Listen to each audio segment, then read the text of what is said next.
in the progression of our session. We are recording this session today for posting on YouTube for the SCTE website to share with all of the stakeholders in South Carolina. So just know that you are being recorded. And by being in this session, you give us that permission. So good morning. Good morning. We are diving into the ELA standards.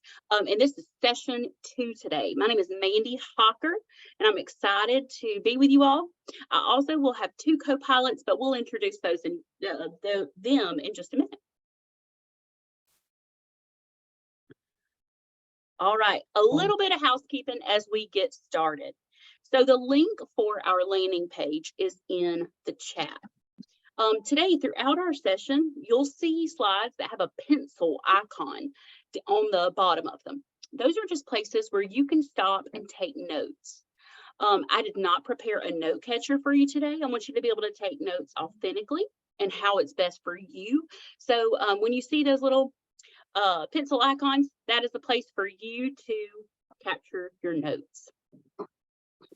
Also, you'll see throughout our slide a little icon with 2 people chatting. That is a place where we're going to try to infuse some engagement. We'd love for you to interact with each other, unmute and share. You're also welcome to drop things in the chat as far as your engagement, your thoughts and ideas, as well as use the reaction buttons down at the bottom to kind of give us a gauge of how you're feeling when we're discussing certain topics. You may also see some teacher behaviors highlighted throughout our slide deck. Those would be noted with an apple inside of a light bulb. But one that I find I want you to focus on first are the question marks. Throughout our presentation, we'll have time for you to ask questions. Maybe they're questions about the standards, or maybe they're just things that are rolling around in your brain that you have questions about. Number 1 on your landing page that was shared with you links to a form where you can submit questions about our session today or about the standards in general. That will also capture your email so we can get back to you, but we may be able to answer those throughout our session as well. So any questions or lingering thoughts you might have, make sure to use the link for number 1 on the landing page to submit those questions. All right, now everyone wants to know about recertification credit, right? We're here in the middle of summer doing extra work. We want to know how we get credit for it. Linked on your note catcher down towards the bottom will be a recertification credit link. At the end of our session today, we will make sure you have that link and allow you to apply for recertification credit. I will tell you that it will take about a week for us to process all of that information. So if you submit your recertification credit today, look for an email with that information about a week from now. And then finally, it's time for some introductions. We want to know who you are. In just a minute, we're going to start a waterfall in the chat. There are 3 things that I'd like for you to share. The 3 things are your name, the district that you support or serve, and your favorite thing about summer. So go ahead and type those into the chat, and when I say go, you can start entering them. Again, we want to hear your name, the district that you serve or support, and then your favorite thing about summer. Some of you may be nearing the end of your summer. I know I have a friend who said her daughter has Meet the Teacher next week. Yeah, okay, great. I love seeing your comments. Rest. Oh, please rest. And yes, vacation, Legoland. Now that sounds fun. I'm gonna go there. Oh, travel basketball. Oh, I've heard lots of people. I said, how long is the travel basketball season, right? Oh my goodness, where Shoals, you're already back. Oh man. I was just going to say that my daughter has Meet the Teacher tomorrow for Aiken County. They go back the 25th next week. Oh my goodness. Oh man. Wow. Well, it's good to hear what y'all are up to. Hopefully you did get some time to recharge and relax this summer. Kim, it sounds like you did good. Yes, rejuvenate those creative juices. I think that moving to this position where we are year round, that's been the hardest part. No summer break. Whew. So I'm envious of all of your fun that you've been having and the rest and relaxation to recharge for the school year that you've had, but you have earned it well. All right, now I want to introduce us. So, like I said, my name is Mandy Hawker. I am the Elementary ELA Education Associate for the Standards side of the Office of Assessment and Standards. And I'll let Tabitha introduce herself. Hi, I'm Tabitha Hughes, and I am the middle level ELA Education Associate on the side of standards in our office. And then we also have with us this morning Brenna McCormick. Good morning, everyone. My name is Brenna McCormick, and I am the Secondary Education Associate for the Standards side of ELA in the Office of Assessment and Standards. Hey, while I'll do most of the facilitating of the information today, Brenna and Tabitha are also experts in these standards who can help answer questions in the chat. Miss Bradley, get a big black bag. So first of all, we represent the Office of Assessment and Standards. We know that that is a merged office that includes the assessment side, but our side is the standard side, and we deal with the development and implementation of the ELA standards. But most of all, we want to be partners with you in education. We would love to provide to you any of our trainings that we have recorded, as well as any virtual opportunities to meet with you and plan for the upcoming school year. But then finally, we are support. Lots of times we get questions from the field that ask us just, how does the standard look? What does the standard mean? Well, how can I write learning targets based on this standard? So that is where our support role kind of comes into play. You are welcome to email us at any time to ask us questions about those standards or get support in how to instruct around certain standards, because that is definitely our role. We are here to support you in the service of children in South Carolina. All right, so thinking about that, why did we come today? What is our purpose? Well, we have three purposes today, and that is to guide participants in exploring the overarching expectations, and then the two strands of foundations of literacy and the applications of reading. Now, we know that there are 4 strands in our standards document, and in August, Tabitha will discuss the research strand and the communication strand. Today, we will just cover the overarching expectations, the foundations of literacy, and the applications of reading. Just know that there are other strands, and those are to come next month. Now, we will also look for shifts in standards and indicators that will have the greatest impact on the audiences that you serve. We're going to find places that we can target in this year between the approval of the standards and the full implementation for the 24-25 school year, that we can target and kind of dig into how to support those greatest shifts in our standards and indicators. And then finally, we are going to reshare a tool that was shared last month called the One Bite at a Time Reading Guide that our friend Brenna created so creatively. And we're going to kind of point to some special bites or steps that really impact the learning from our webinar today. All right, now I talked a ton. It's time to hear from you. You gave up some of your summer and a part of your beautiful Thursday. What I'd love for you to do now is to share with me your purpose. What do you hope to gain from our time together today? And then who will you share that learning with, or what impact do you hope our learning together has on the audience that you serve? I'll give you about 3 minutes to jot those ideas down. And then I'd love for you to share in the chat as you feel comfortable, or unmute and talk to us.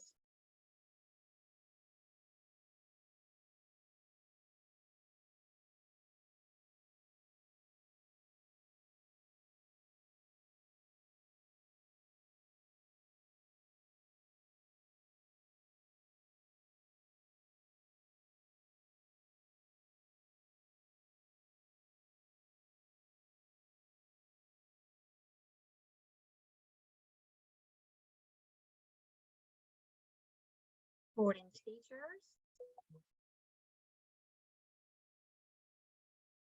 I love that, sharing what you're learning with your colleagues.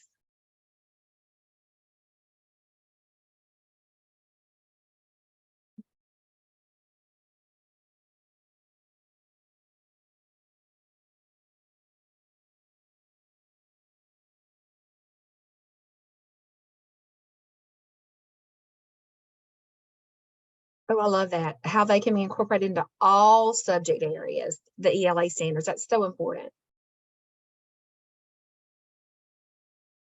Transitioning easier for teachers.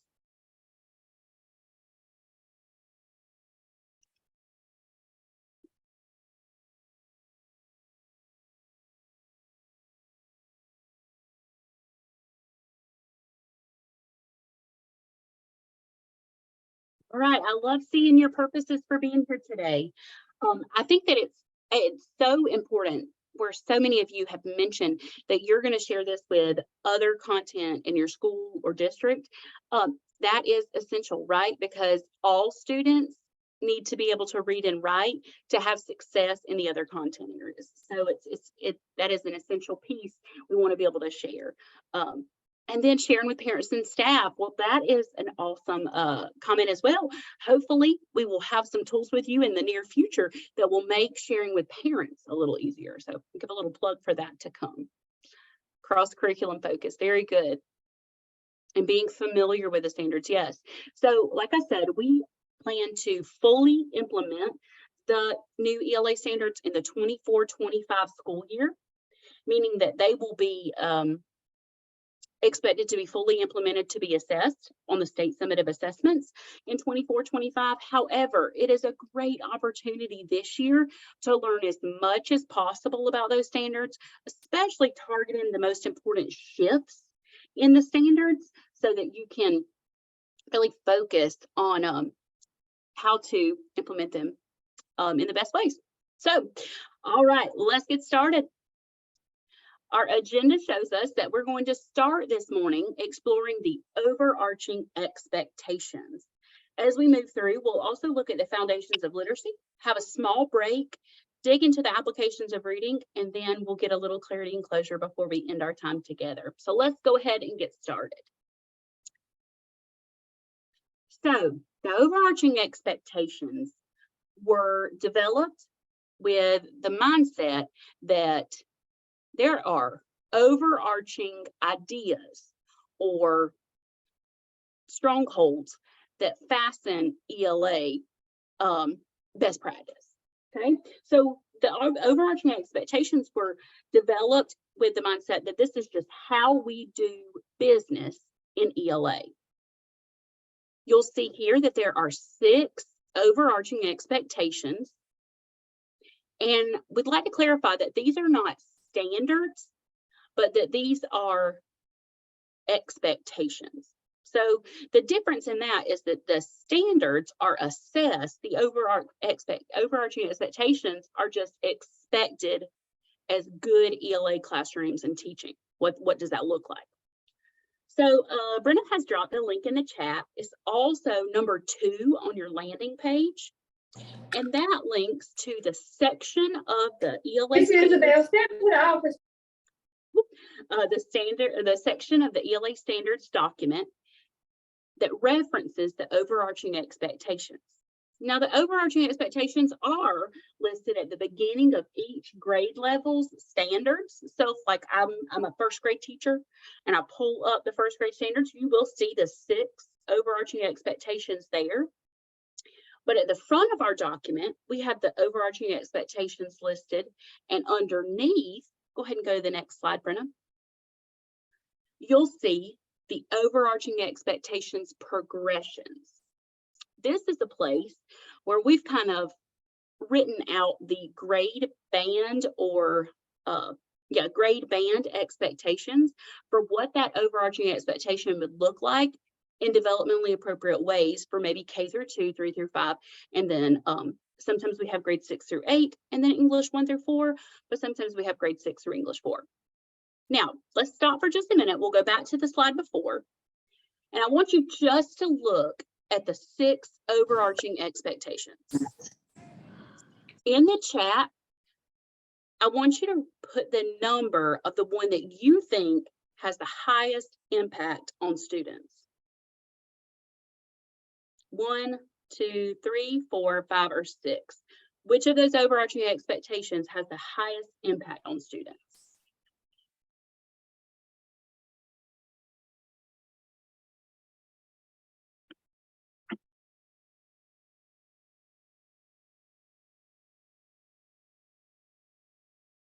Okay. Oh, I see a lot of 1s. I see a lot of 3s. Okay.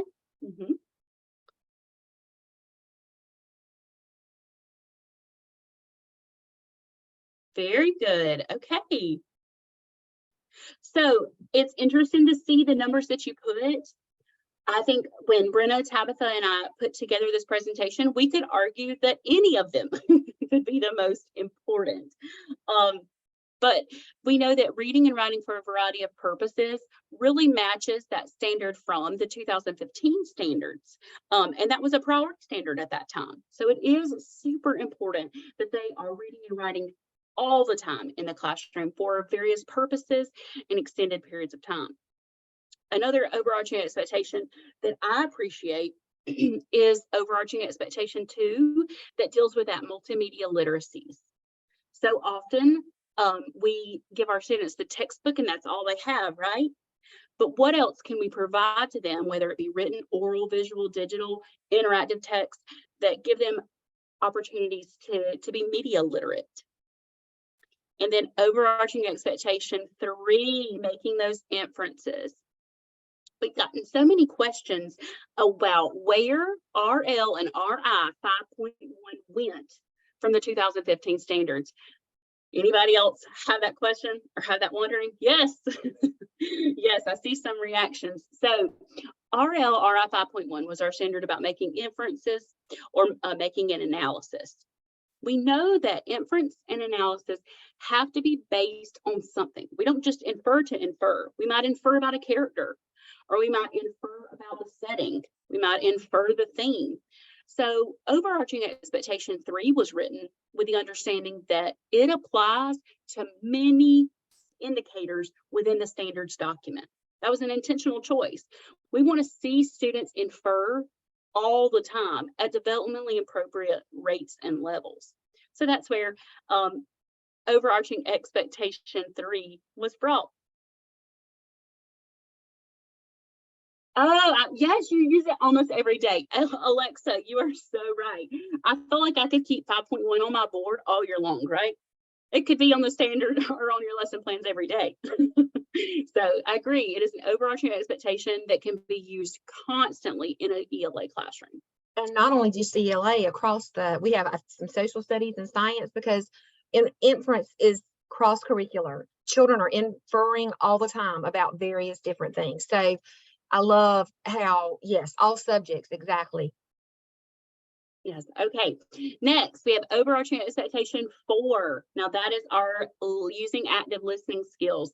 We want our students to be good listeners, right? And so fleshing out that overarching expectation into the grade band expectations was so important for us, so that we have appropriate expectations of how our students can listen and interact with each other. Overarching expectation 5 deals with explaining using evidence. How often do we see our students want to argue a point but struggle to find evidence to support that point? So in our classrooms, we want students to be able to cite evidence to explain their reasoning for all areas and for all indicators. So using it as an overarching expectation allows students that opportunity. And then finally, our last overarching expectation deals with adhering to a format.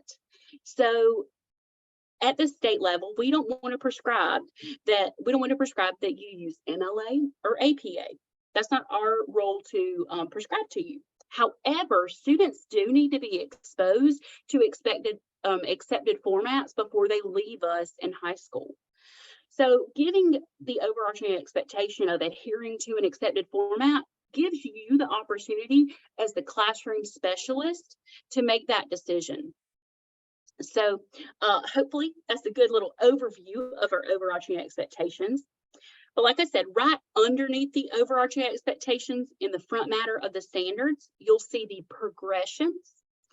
I want to encourage you, a lot of times in districts, we'll see that admin will just print off first grade's standards and just their section of the standards document, or just English 2's section of the standards document.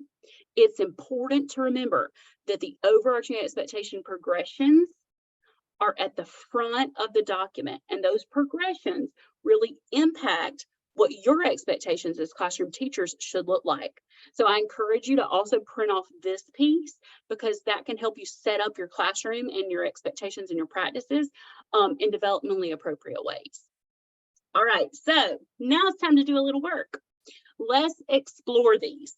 I hope you have link number 2, pages 24 to 27. Good job, Jonathan. Yes. Very good. I hope you have these pulled up on your page. Go ahead, Brenna, go to the next slide. Remember, this is link number 2 on your landing page. And I want you to complete a new, a now, and a next review of this section of the standards document. You can write this on your paper or jot it down in whatever, however you're capturing notes today. But I want to know, what new information did you learn about the standards document just now? Was any of this information about the overarching expectations new for you? Number 2, what does the information that we just talked through have you thinking about now? Does this impact how you're going to set up your classroom? Would this impact what your admin expectations of an appropriate ELA classroom would look like? And then finally, next, what are your next steps? How can you apply any new learning that took place today? So I'm going to give you about 5 minutes to respond to these 3 questions in your notes. And then I'd love for some friends to share out. So we'll take until 10:27.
Okay, so if we could come back together, and so we would love to hear your thoughts on if there was something new, or what does it have you thinking about now, or your next steps. If you could just drop something in the chat, or if you want to unmute and share with us, we would love to have that too. But at least two friends, if you would come and share some of your thoughts with us about this learning today around overarching expectations.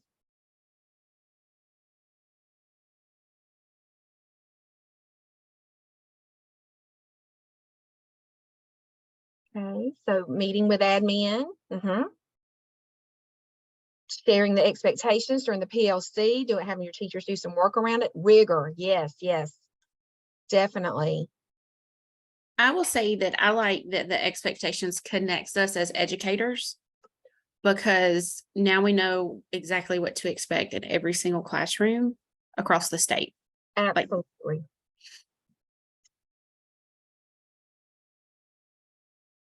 Oh, lesson planning with the expectation, and as a tool for vertical teaming, because that's so important to see where are our kids coming from, what are we expected to teach them, and then where are they going, so that we can be thinking about, helping them progress, maybe even beyond, so they're ready for going on to that next step. So absolutely, I love that these expectations do provide a guide that no matter what classroom, if a child is in Aiken and they move down to Charleston, then this is the expectation of what they should be learning. Right, thank you, Tab. Okay, now let's take a look. We want to give you just a snapshot of our findings about the overarching expectations. We've had the opportunity to share these with several audiences, and through that, we've kind of gained some understanding of what the state of South Carolina sees as the most important aspects of how of implementing the overarching expectations. Now, Bemis, I love what you said there. You plan on printing these off for teachers.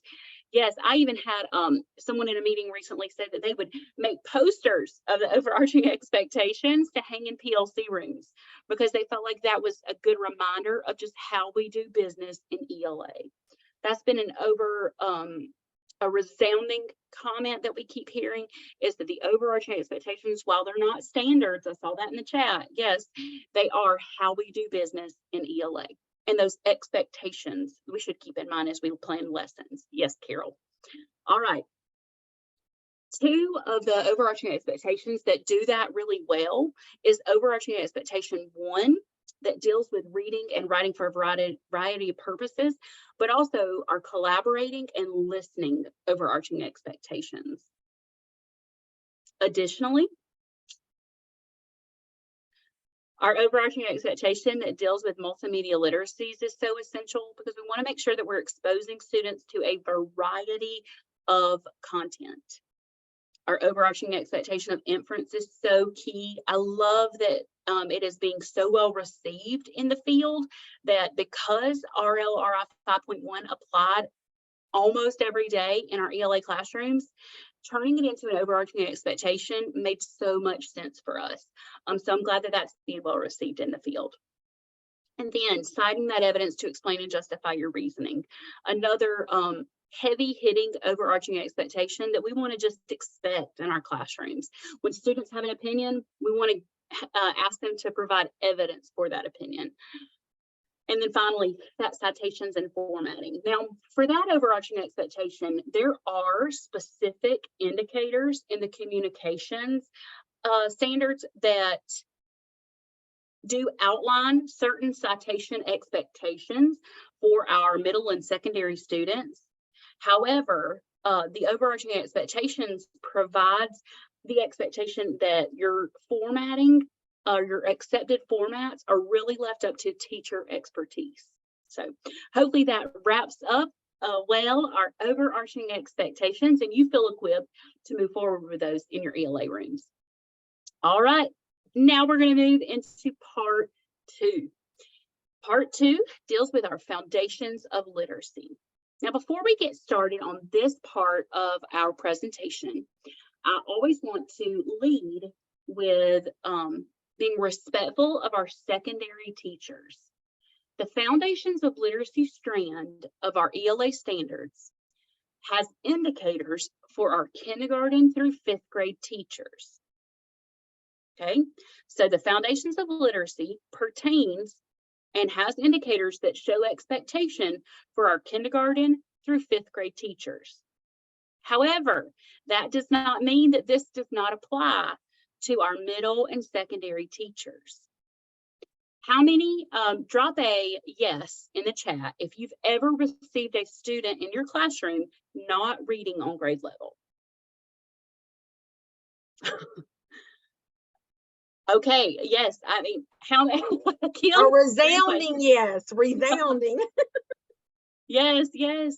Oh my gosh, duh, exactly. Zenobia, amen. Yes.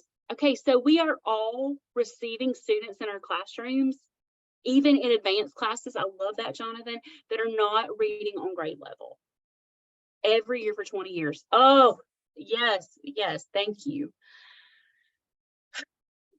And when I was in the classroom, I always wondered, well, what do I do? Do I pull out this kit of intervention with these generic lessons and that's what I teach them and then they're going to magically learn to read? I don't know. Is that the answer? Sometimes it was successful, but not all the time for me was that successful.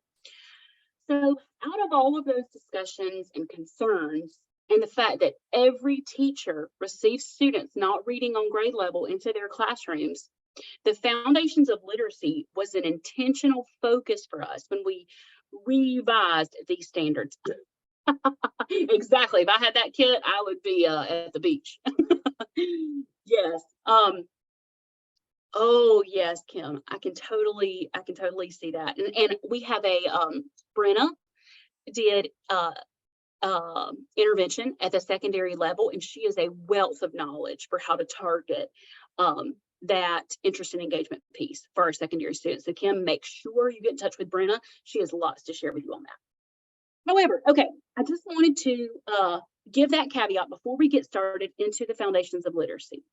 Now, as a classroom teacher, you teach all of your students, right? Okay, well, if you have students that come to you not reading on grade level, there may be some standards and indicators within the Foundations of Literacy that can help you target how to help those students. So that's why I want to invite our middle and secondary teachers to stay tuned into this part to think of how this can extend to the work you do in your classrooms. The Foundations of Literacy includes 4 standards. Those standards center around phonological and phonemic awareness, concepts of print, phonics skills, and fluency.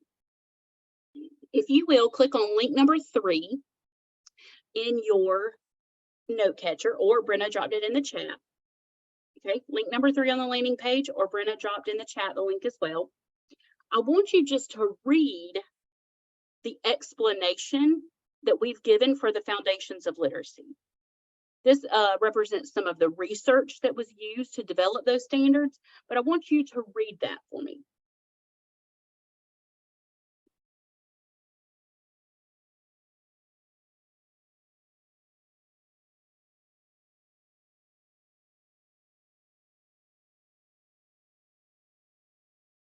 After you read it, we're going to come back and have a little discussion about it. So I'll give you 5 minutes to read that.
Okay, I always want to take a few minutes to really read and understand the explanation of the Foundations of Literacy strand. And here's why.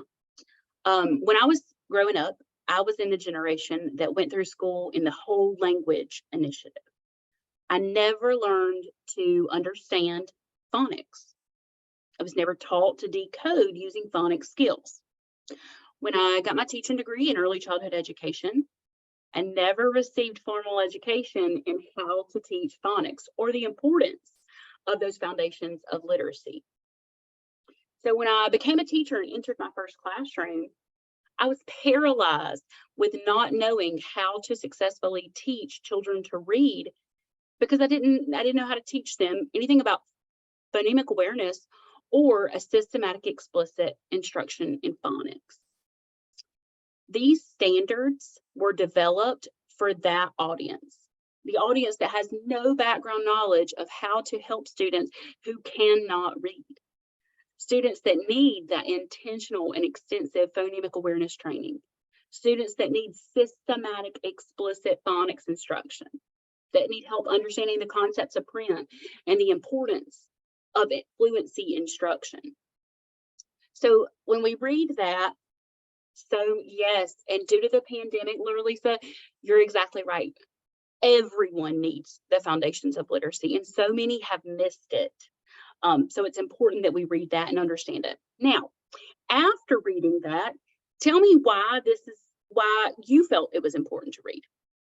Drop it in the chat or unmute and talk to me. Why is it important for us to have that information?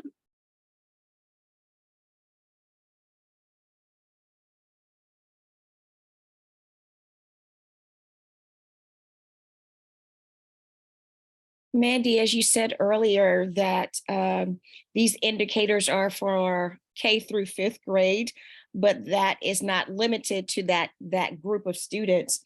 And being a high school teacher, English teacher, and instructional coach, I've gone into classrooms where students really do struggle with the vocabulary, with the language, and teachers have been, as you said, paralyzed in a sense with, well, how can I help this student? So, looking at this information that has been provided is a good resource to share with those teachers. And there are a few things that I noted in reading that it does help with instruction and helping these students with the phonological and phonemic awareness. And if students are still struggling, look at what they did the previous year. So that vertical articulation is building as well. So I'm saying that to say this, that, think about your instruction, think about where the students are and what they did the previous year in order to better assist them with understanding the language and with the pronunciation. Yes. Yeah. Oh, thank you, Sandra. And hearing that from a high school perspective is so validating. I appreciate that. Thank you. And what I think is so powerful is this is kind of like a prescription, right? A diagnostic, if you will. If you look at your students and you see, oh, I have this kid in 8th grade who's still struggling to read this, what can I do? Let's look in the standards where the breakdown is. What are we failing to do? Is it multisyllabic words? Is it just one type of phonic skill? And we can really target that with the prescriptiveness of these indicators. So exactly, if they don't have these foundational skills, secondary levels moot. Oh, Alexa, yes. And you still end up teaching it, Jonathan, in the high school, how to sound out a word, right? That's what we remind them to do. So I can't understand why I changed it in the first place. Same, right? oh my. I think it also ELA reform, right? I think it also lends itself to helping our ESOL students as well. Yes, exactly. We're providing the same level playing field for everyone, right? Because in their native language, they may not have the same phonetic principles. And so by providing that systematic explicit phonics instruction to all, we level the playing field. Absolutely. I love what Alice Ann just wrote, because with different regional dialects, students' pronunciation does not always match the written version of a word. And so that's so important. I mean, we think about like frog and log, but we don't say dog, we say dog. That's how we say it down here. So it's, that is such an important thing to recognize too, that our regional, the way we speak regionally sometimes impacts students as well. Yes, yes. And that's a one resource that we studied, talked about the language students are loved in versus the language that they're learned in is very different. And so for us, it is an equity issue if we don't provide them access to the language they're loved in. I mean, access to the language they're learned in by giving a really systematic, explicit exposure to it. How do you tackle vocabulary? Yes. And so that leads us to our next page. So this slide has the number 4 on it. It corresponds to number 4 on your landing page. And that gives you a view of the grade band articulation of just the Foundations of Literacy strand. So those 4 standards and the indicators underneath them, that's what number 4 is linked to. Brenna also shared it in the chat. This is a place where you can explore the indicators for the Foundations of Literacy. For ELA F1, that's Foundations 1, that's our phonological awareness and phonemic awareness standard. F2 is our print concepts standard. F3 is our phonics standard, and F4 is our fluency standard. Now, primarily, these standards represent grades kindergarten through 2nd grade. However, in the standard of fluency, we have indicators all the way up to 5th grade, because we know fluency and comprehension go hand in hand. And then for F4.3, which deals with decoding strategies, that extends into 3rd grade.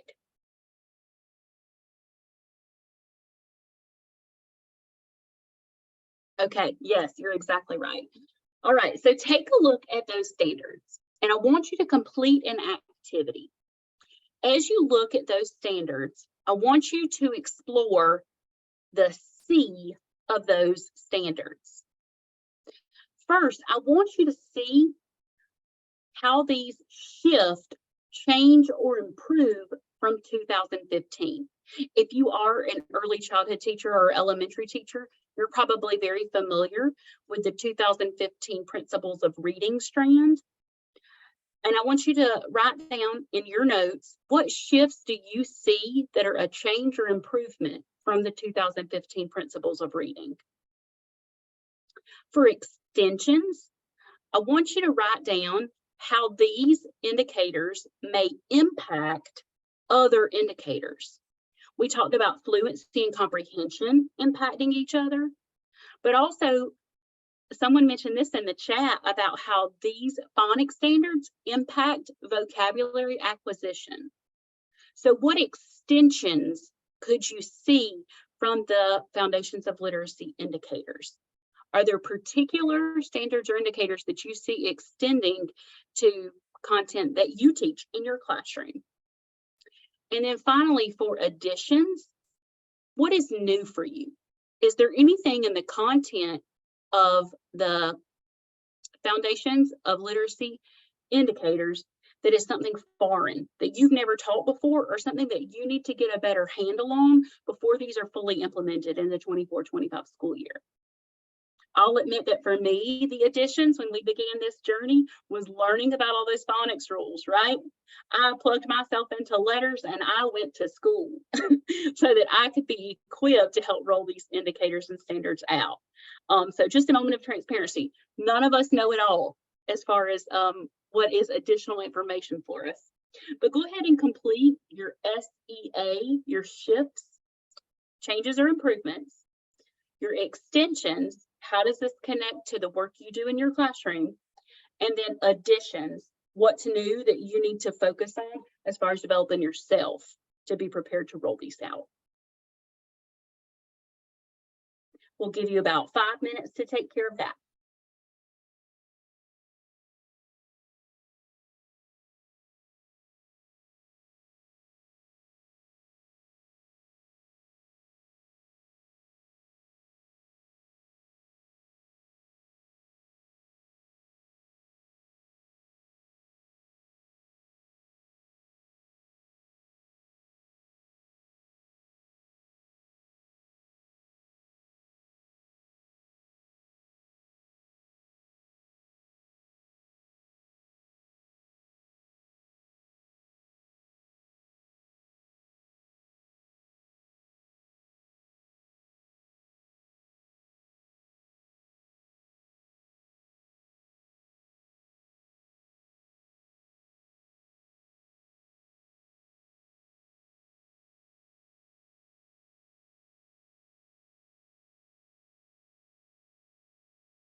Okay, guys, let's talk about what you saw. You seesawed. What did you see in shifts?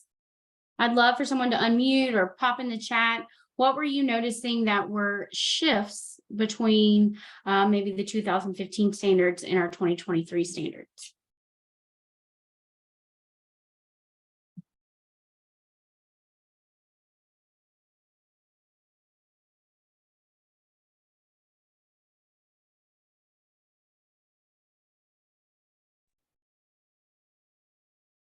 Okay, I'm gonna just shut that off for right now.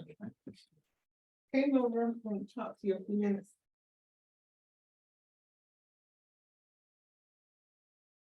How about I open it up this way? Did anybody have shifts, extensions, or additions? So in general, what are you thinking in terms of how this differs from what we've been used to for the past 7 years?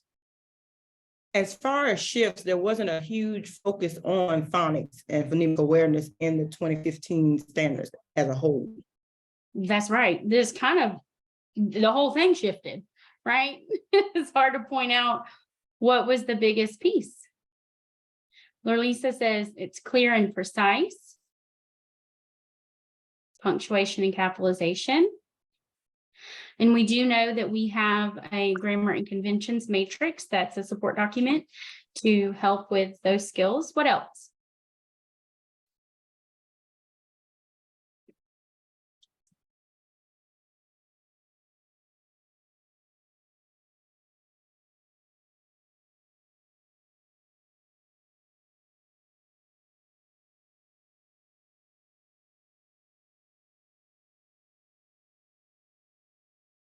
So let me ask you this is kind of maybe opening a can of worms if it is, sorry, Mandy.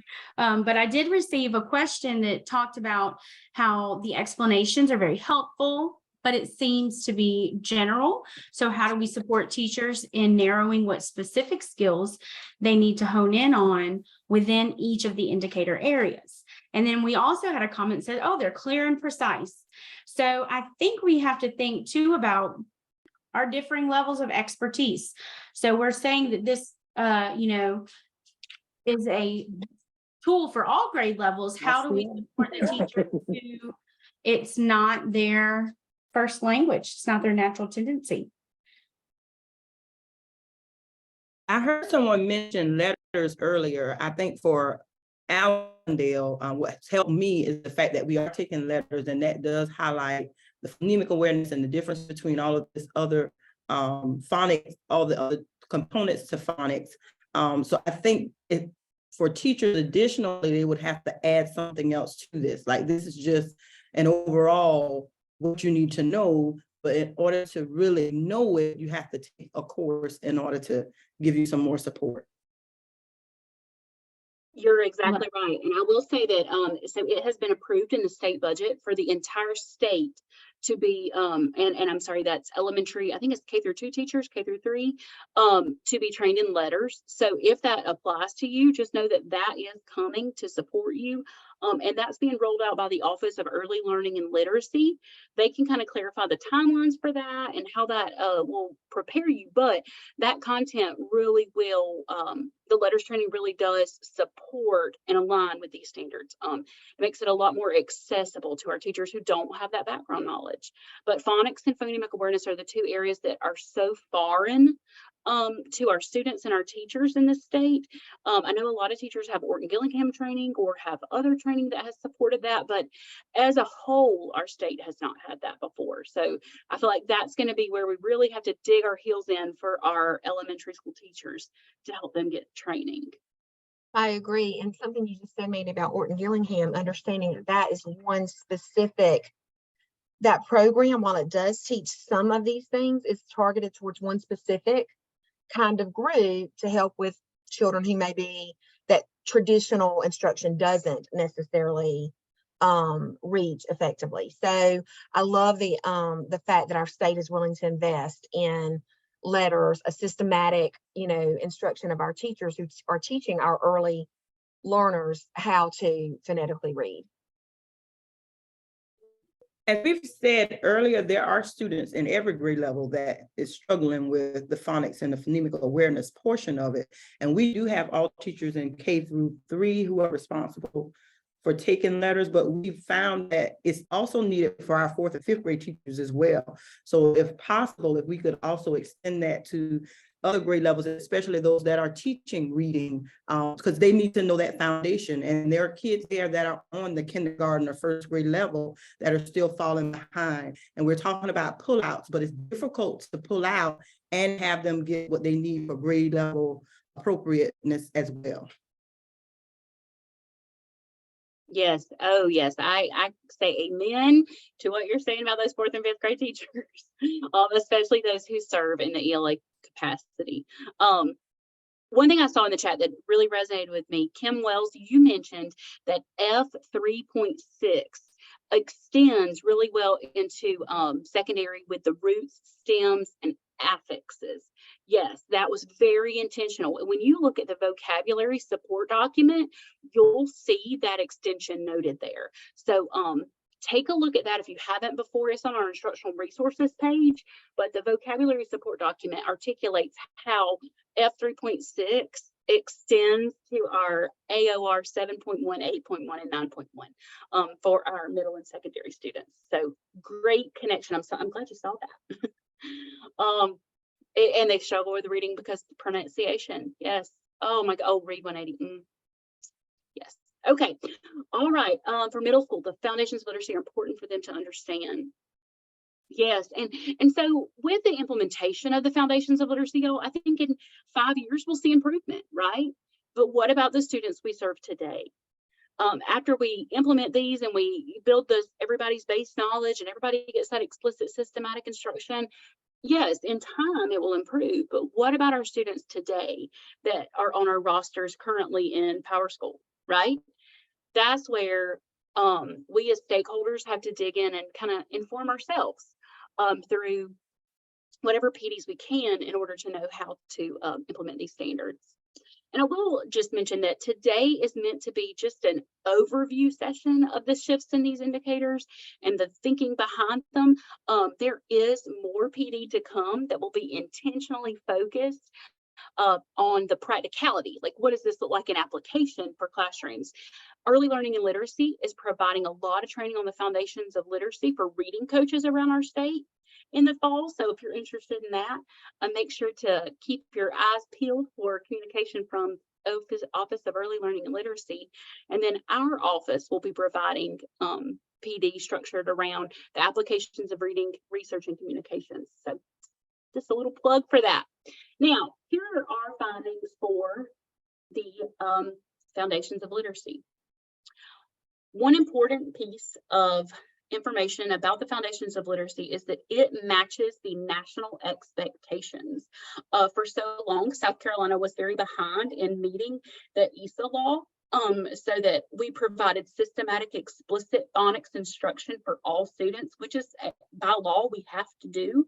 So now we are able to admit that we were not before, but now we are. We are going to match the national expectations of providing that systematic explicit phonics instruction.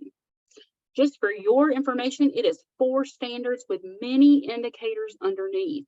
So you know our 4 standards, they are phonemic awareness, print concepts, phonics, and fluency.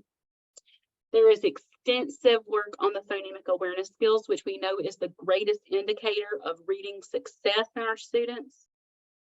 There's that concentrated focus on the systematic explicit phonics instruction, which is, let me say this very clearly, to a tier 1 instruction expectation for all students. Systematic explicit phonics is a tier 1 instruction expectation for all students. So I know when I was in the classroom, often my phonics work came as a result of things that were discussed in reading groups, right? Or things that would emerge through the text that was shared.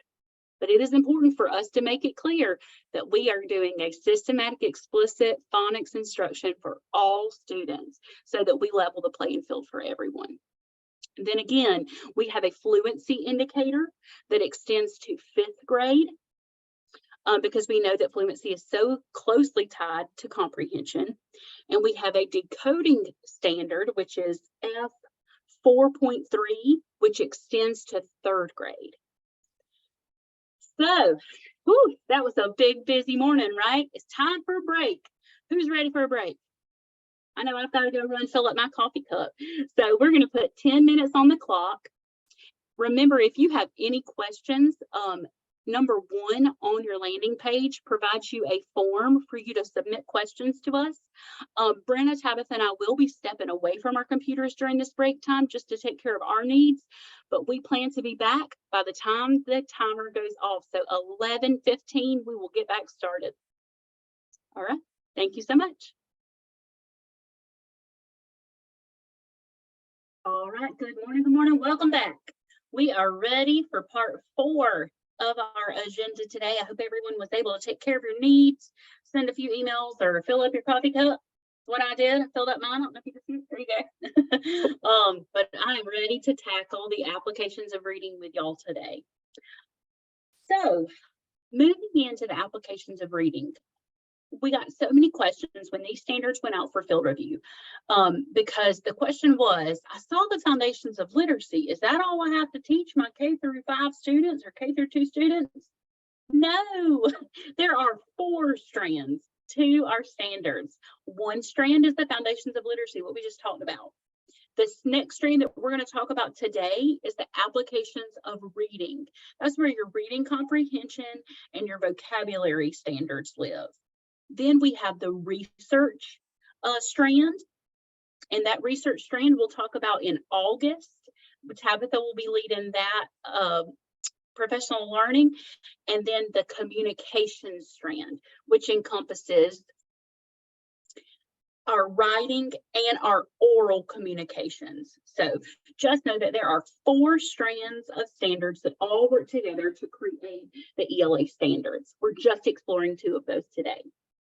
So today I would like for you to read just 2 short paragraphs that are an explanation of the applications of reading strand. Earlier you read the explanation of the foundations of literacy strand. In that same document, it's link number 5 on your landing page, and Brenna just dropped it into the chat. You'll see the explanation of strands section of our standards. On the first page, you see the explanation of the foundations of literacy, but at the top of page 2, right under the green bar, you see the explanation of the applications of reading.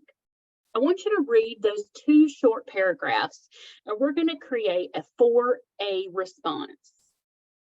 So this is the time for you to record notes as you would like to on your notes, but I want you to look at what assumptions the author has for the audience of this section. So what are some assumptions that the author of the text might hold? And then agreements. What do you agree with in the text? Is there anything discussed in those 2 paragraphs that you're like, yes, that aligns with my current practice in the classroom or with the audience that I serve? What arguments do you have? Is there anything in those 2 paragraphs that you argue that, I don't know if that quite aligns with my current practice, or you might argue that you have some strong feelings about that? And then finally, assess. Assess those 2 paragraphs and tell us, what do you think is strong? What might be missing? And then what are some implications for what you read? What is, after you assess it, what does that mean for you moving forward?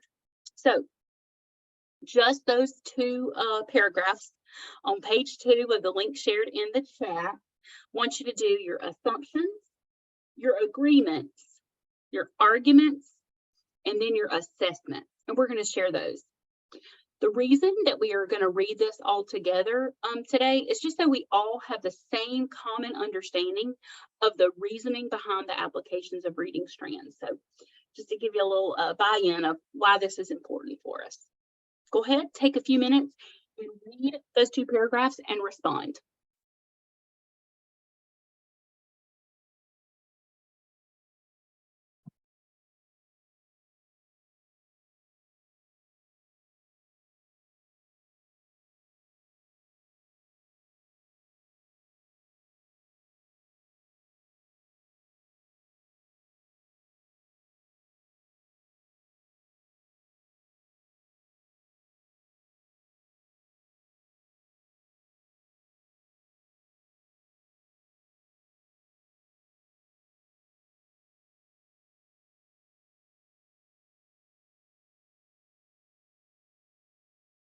Brenda, if you could click in the text for those boxes.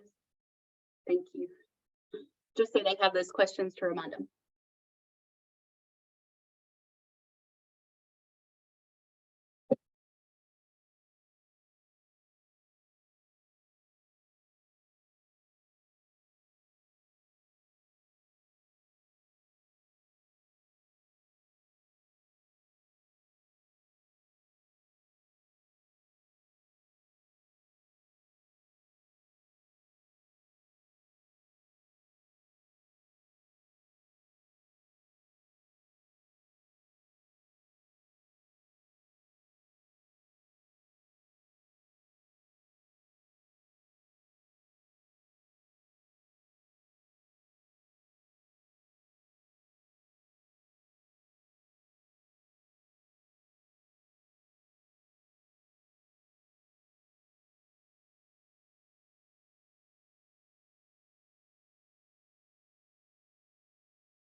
Okay.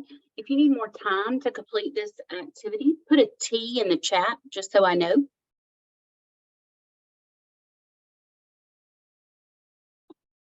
Okay.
Okay, for the sake of time, I'm gonna move us along to the sharing part.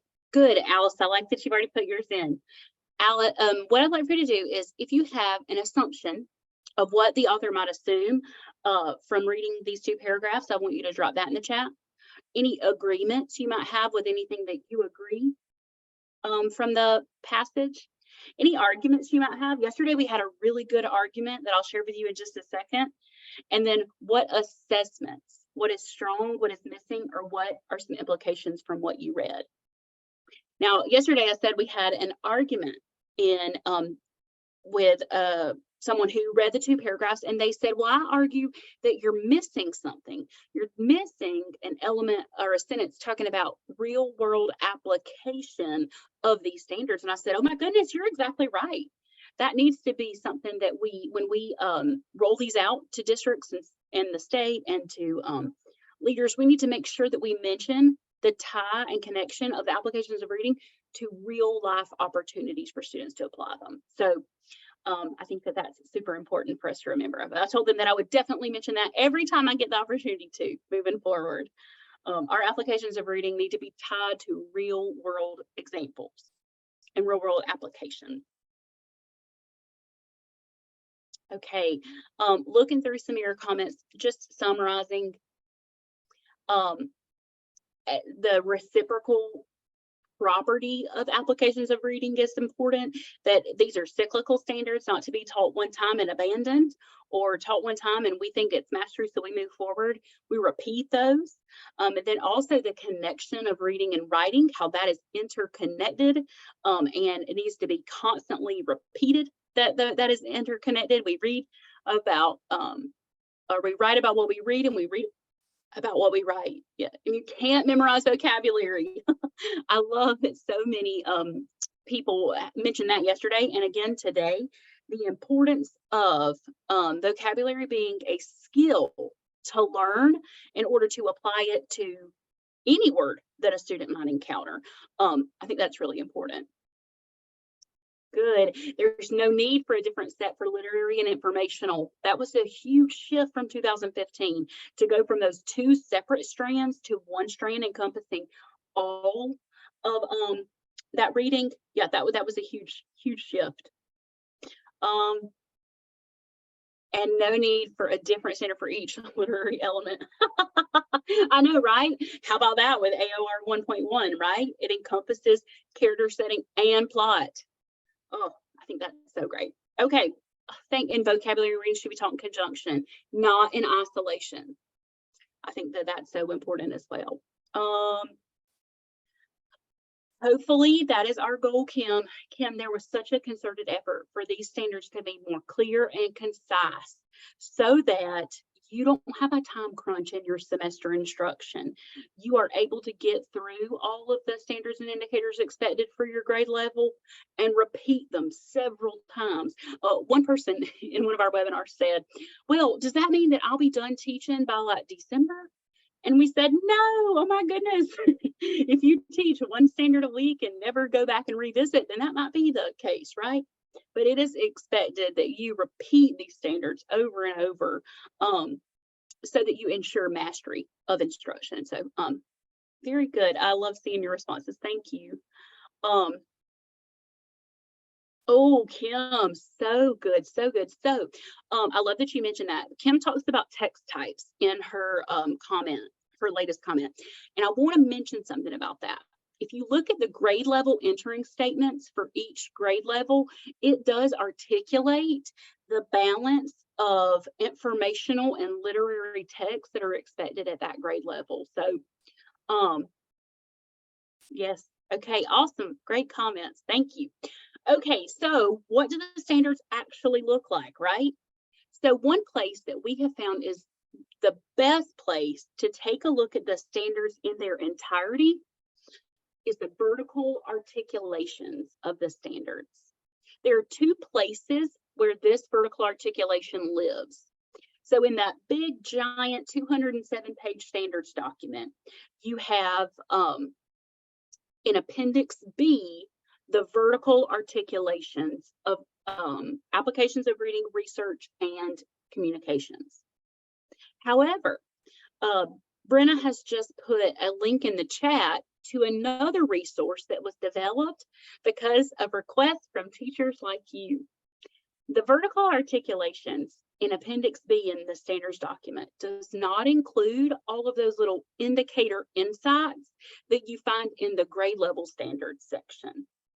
So our team recreated the vertical articulations and added in the indicator insights just beside them in the next column. So that if a standard, or I'm sorry, if an indicator has an indicator insight that might provide insight of like, this was called this in the grade before, or this leads to this in a subsequent grade, or maybe it clarifies and gives you an explanation of one of the terms. Like here it says key elements. Well, this explains what key elements means. The indicator insights are provided where we have the code in the first column, the indicator in column 2, and then the indicator insight that corresponds to that indicator in column 3. Now, this is an exceptional tool. We hope that you'll take advantage of. But that's what we're going to look at today. You're going to explore the vertical articulations with indicator insights.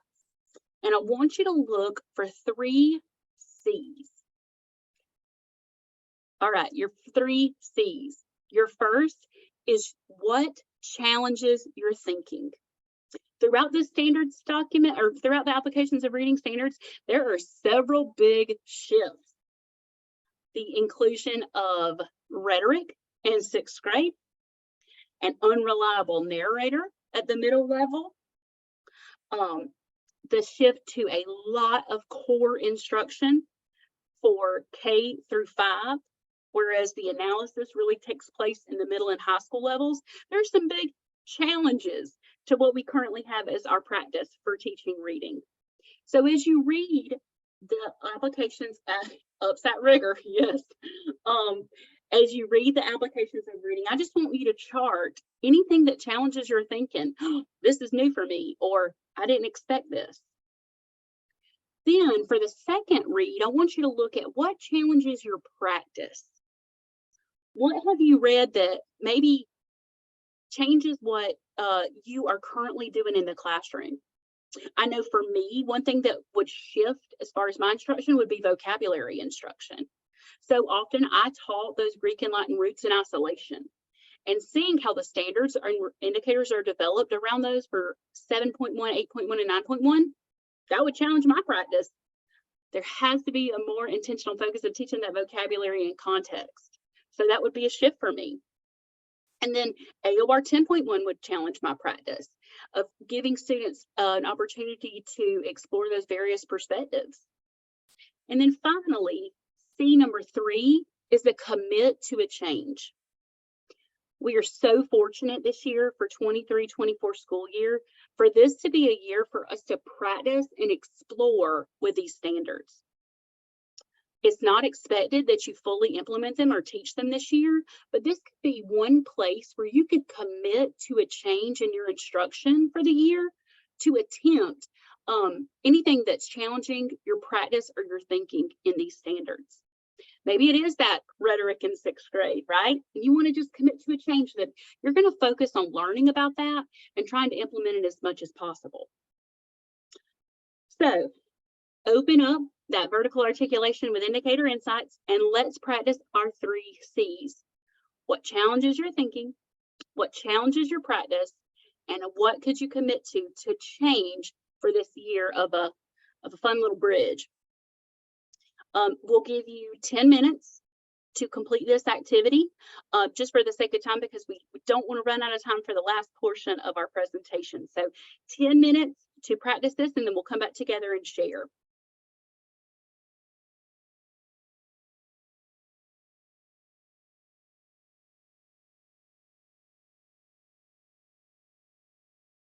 I'm going to go ahead and move on. So is there anything anybody could share about how these standards have challenged your thinking?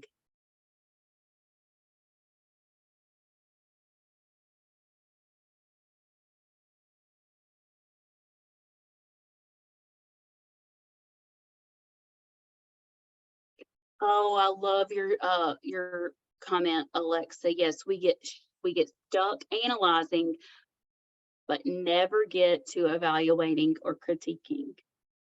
And now it's so intentional, Alexa, in those indicators, of the expectations with that.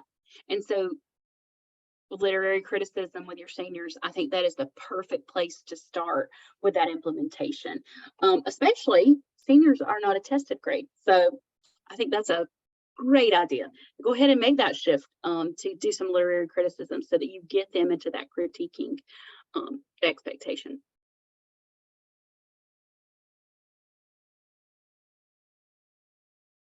Anybody else in the chat, or unmute and talk to me?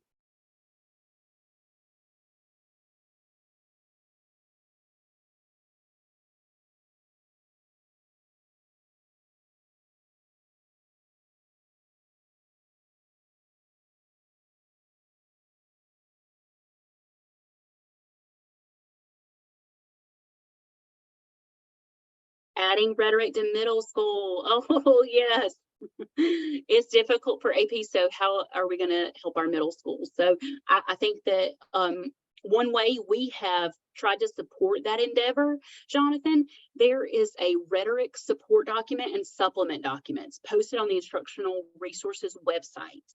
And it is incredible in providing just some instructional support to help you with your instruction on rhetoric. Gives you some question stems to use. It gives you some vocabulary focus to share with your students. So yes, that is a great tool for supporting middle schoolers with the rhetoric instruction.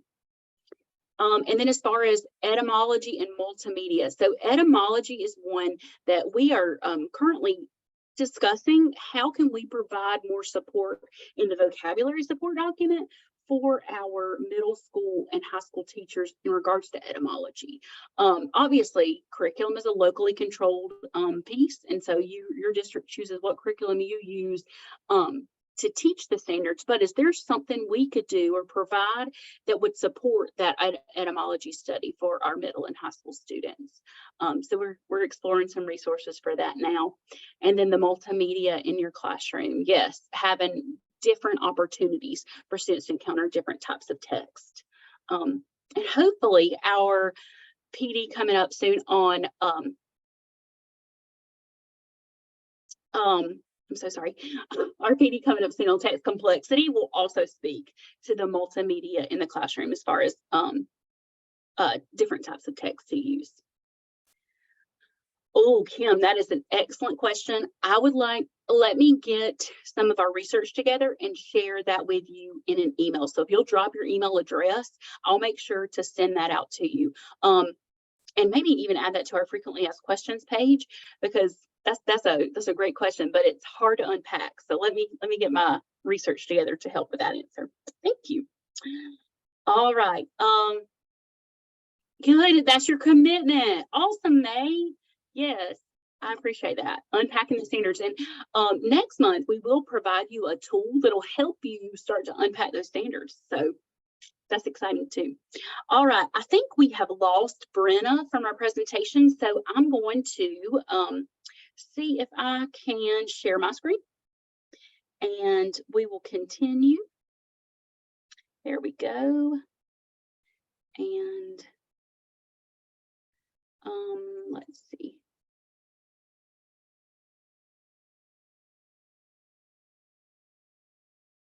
Sorry for the technical delay, friends, but I think I've got it.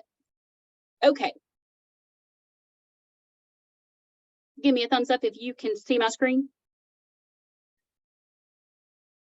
Awesome. Good, good. I see that y'all have it. So reflecting on the applications of reading, here is our overview of the findings that we have in regards to the applications of reading.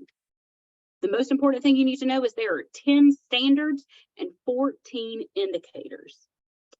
AOR 1.1 and 1.2 fall under the standard of 1.1, or I'm sorry, 1. And then AOR Standard 5 has 3 indicators under it. And then our theme and central idea standard, those are paired as well. So that's how we have 10 standards and 14 indicators. Now, one thing that's important to note, especially for our teachers above 2nd grade. So if you teach above 2nd grade, this is important. AOR 1.1 encompasses plot, setting, and characters. Okay, AOR 1.1 encompasses plot, setting, and characters. Beginning in 3rd grade, that standard and indicator often just mentions characters or just mentions plot elements or literary elements. And so it might be confusing to some to say, well, what are those? What does that include? Looking at the indicator insights for that standard and indicator are essential for understanding what elements, what literary elements. Yeah, very good, very good. Okay, next, I don't know about you, but when I taught the 2015 ELA standards, I got confused, y'all. So confused because the definitions and explanation of point of view, perspective, and purpose were convoluted. Anybody else feel that way? Yes, Yes. I struggled to Yes. execute that well, and it led to my students being confused. I will say that there was such a focused effort to better align the definitions of point of view, purpose, and perspective, but not at the same time. Hallelujah, May. I agree. I'm sorry, I thought you said at the same time, but they are not the same. No, they are not. And it was conflated in the last iteration of the standard. So that's important for us to see. Those definitions are clearly articulated in our glossary, which is on our instructional resources page. And I would suggest, especially for your teachers who taught the 2015 standards, to print out these new definitions so that you can help teachers adopt these definitions, because this is how the standards were written based on these definitions of what point of view, perspective, and purpose are. So hopefully that is helpful in moving forward. Another thing that's good to remember is that figurative language appears in AOR 1.2 and figures of speech appears in AOR 8.1. Oftentimes we've gotten feedback that that's confusing, or that is that they're not sure why it's in both places, but that was intentional. We wanted you to see the figurative language usage in AOR 1.2, but AOR 8.1 explores figures of speech as vocabulary tools. And so that's why it lives in AOR 8.1. Just to be aware of if you get questions around that. Then remembering that AOR 7.1, 8.1, and 9.1 are vocabulary standards. So if we have 10 comprehension standards and 3 of them deal with vocabulary, what does that tell us about the importance of vocabulary? It's important, right?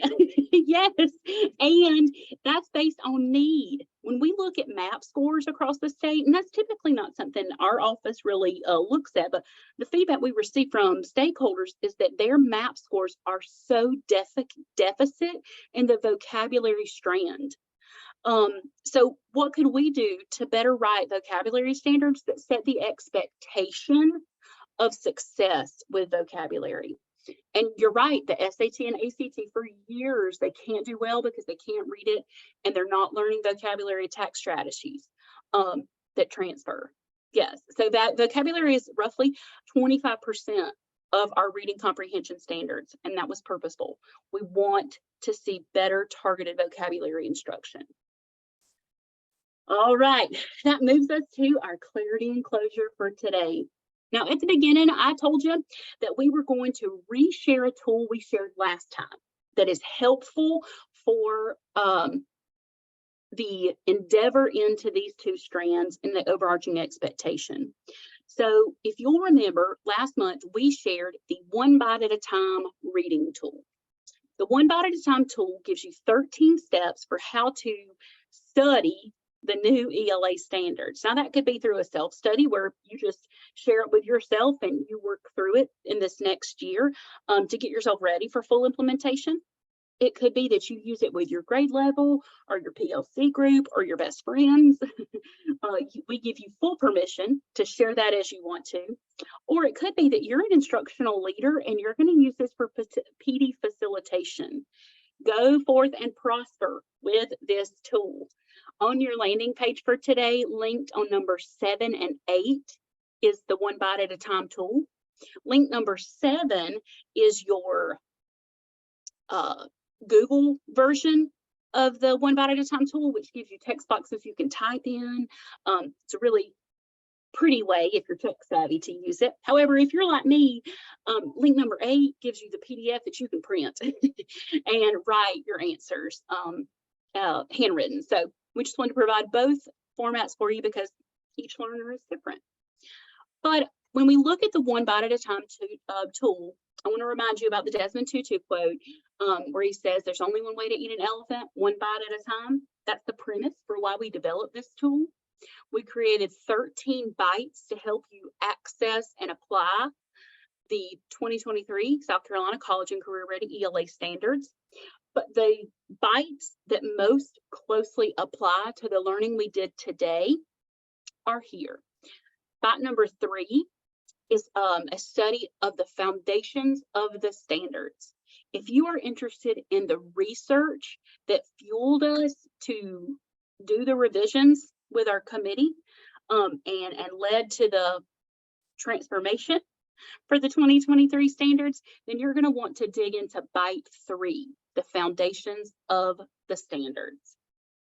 If you are interested in reading the other 2 explanation of strands, that would be, today we read the foundations of literacy and the applications of reading explanations, but you may want to go ahead and read the research and communications ahead of our time next month with Tabitha. That is bite number 4. So you can read the explanation of the strands and dig into that. Bite number 11 explores the 23 to 2015 crosswalk document. A couple of comments I saw in the chat today were requesting targeted information on what's different for my grade level and what do I need to do to get my audience ready for those changes. The crosswalk is a great place to find that information. It lists all of the 2023 standards and then what they align to in the 2015 document. In some places, you will see that there is no alignment. Maybe this is new content or shifted content. And so paying attention to that crosswalk is a great place to start if you're really needing support in figuring out what's different for the grade level or grade band that you serve. Bite number 12 deals with the vertical articulations and exploring that document a little more. If we just whet your appetite today with our exploration of the vertical articulations for applications of reading, then digging into bite number 12 might be your next step. And then finally, bite 13 is that culminating goal. After you've studied all of the aspects of the standards, this is where you want to go. You want to go to the standards for the grade level that you serve and do a little notice and respond. What do you notice and how do you need to respond in the classroom to that change? So I just wanted to highlight the places that the 1 bite at a time tool really does align with our learning today. All right, now it's time to wrap it up. So at the end of all of our sessions, we provide you with a feedback survey. This is listed as number 9 on your landing page. But this survey serves to inform us as a team of how we can improve and get better. We always want to get better at getting better. And to do that, we need your feedback and your honest feedback.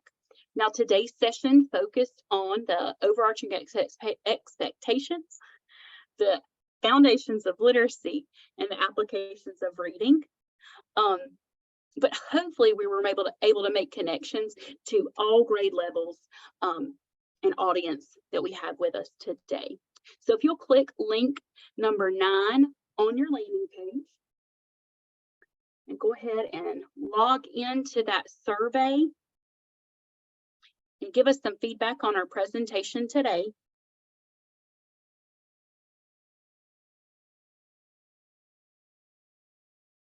Link number 10 on your landing page provides you with the recertification credit form.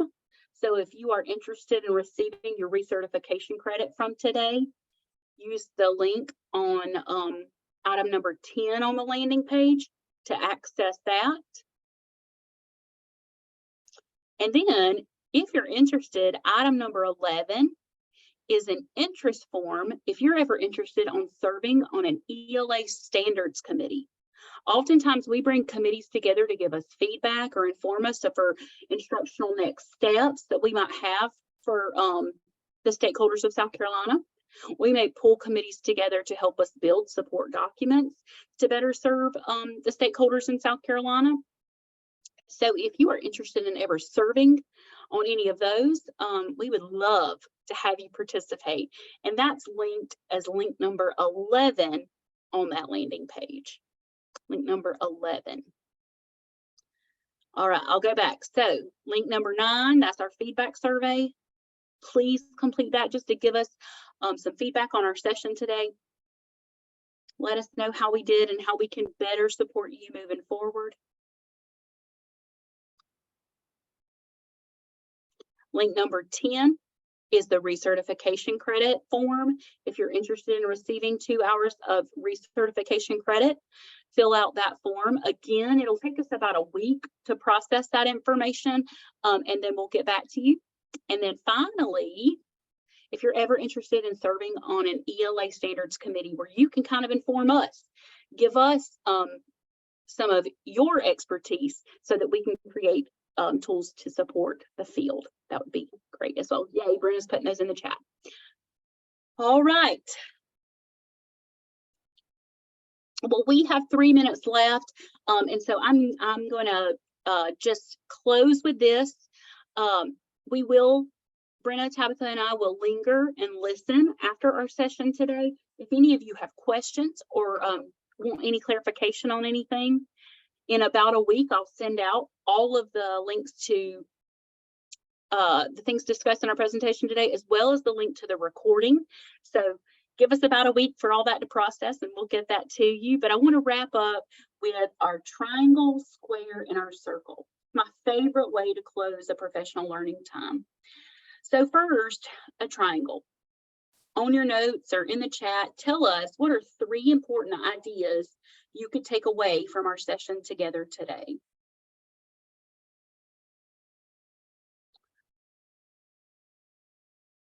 Your square. What is something we discussed today that squares up or matches up with your thinking or values about ELA education? And then circle. What is still circling around in your head, or what are you trying to understand that we could provide clarity on in future sessions? Before you leave today, drop in your triangle, your square, or your circle thought into the chat. And we thank you for being with us today. We appreciate your attentiveness and your participation. And we look forward to seeing you in August.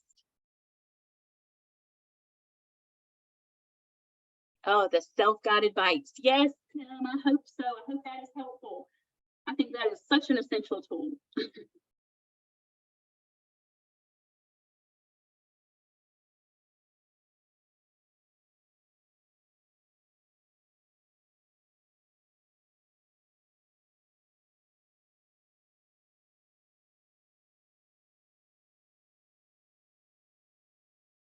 Phonics and phonemic awareness, yes. Oh, thank you, Joy. Vocabulary because it's important, yes. Awesome, Jonathan, thank you.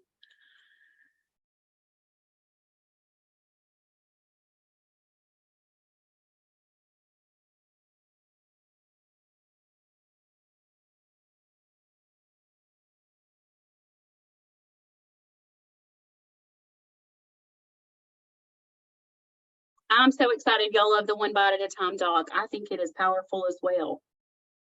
Yes, thank you. Thank you. Thank you.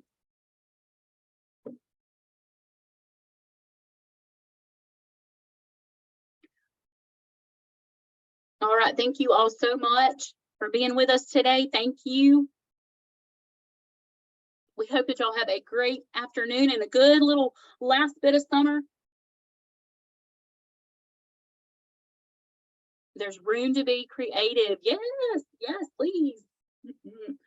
I love the comments in the chat, and I will make sure to save and capture the chat for myself, just so I have some thinking points to inform my next step. So thank y'all. Increasing in vocabulary. Yes. Oh, Jonathan, I know that feeling. Yes. Thank y'all so much. Y'all have a wonderful day.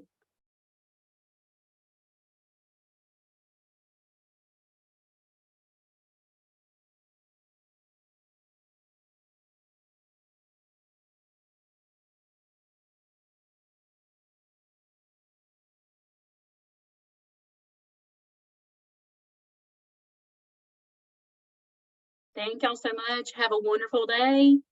Enjoy the last little bit of summer. They are intimidating to teachers. Yes. That is, I really feel, Kim, that's going to be a top-down discussion, right? Like, we need to let our leadership lead us on that. Tabitha, you can go ahead and pause the recording.